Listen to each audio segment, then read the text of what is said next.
Welcome to NG stories. Please like, share and subscribe for more amazing videos. आज की कहानी में हम हल्दी घाटी के युद्ध के बारे में बता रहे हैं, जिसमें प्रताप के एक वार से मुगल सैनिक और उसके घोड़े के दो टुकड़े हो गए थे। अकबर और महाराणा प्रताप के बीच हुए हल्दी घाटी के युद्ध को महासंग्राम कहा गया। वजह ये कि 5 घंटे की लड़ाई में जो घटनाएं हुई अद्भुत थीं। इस युद्ध में महाराणा के एक वार से मुगल सैनिक और उसके घोड़े के दो टुकड़े हो गए थे। मेवाड़ सेना में 3000 और मुगल सेना में 5000 सैनिक थे। फौजों से मरे 490 सैनिक। परिणाम भी ऐसा कि कौन हारा कौन जीता। 18 जून का दिन मुगल सेना मेवाड़ की राजधानी गोगुंदा पर कब्जा करने निकली। मोलेला से गोगुंदा जाने को निकली मुगल सेना 3 हिस्सों में बंट गई। एक हिस्सा सीधे गोगुंदा की ओर मुड़ा, दूसरा हल्दी घाटी होकर और तीसरा उनवास की ओर। युद्ध क्षेत्र में खून इतना बहा कि जंग के मैदान को रक्तलाई कहा गया। हल्दी घाटी में दोनों सेनाएं सामने हो गईं। घबराए मुगल सैनिक भागने लगे। मेवाड़ी सेना ने पीछा किया। बहलोल खां पर महाराणा प्रताप ने ऐसा वार किया कि सिर से घोड़े तक के दो टुकड़े हो गए। मुगल सैनिक भागने लगे। महाराणा प्रताप से डरता था अकबर। अकबर कभी भी महाराणा को बंदी नहीं बना सका।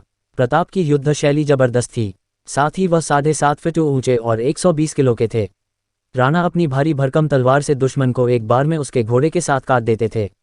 अकबर कभी महाराणा के सामने नहीं आता था, क्योंकि उसका कद काफी छोटा था।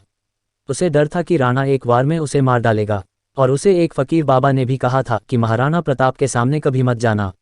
महाराणा प्रताप के पास राम प्रसाद नाम से एक हाथी था, जो उन्हें बेहद प्रिय था। उन दिनों लड़ाई में हाथी के सूंड में तलवार बांध दी जाती थी, जिससे हाथी सामने आने वाले सैनिक, घोड़े और हाथियों को काट देते थे।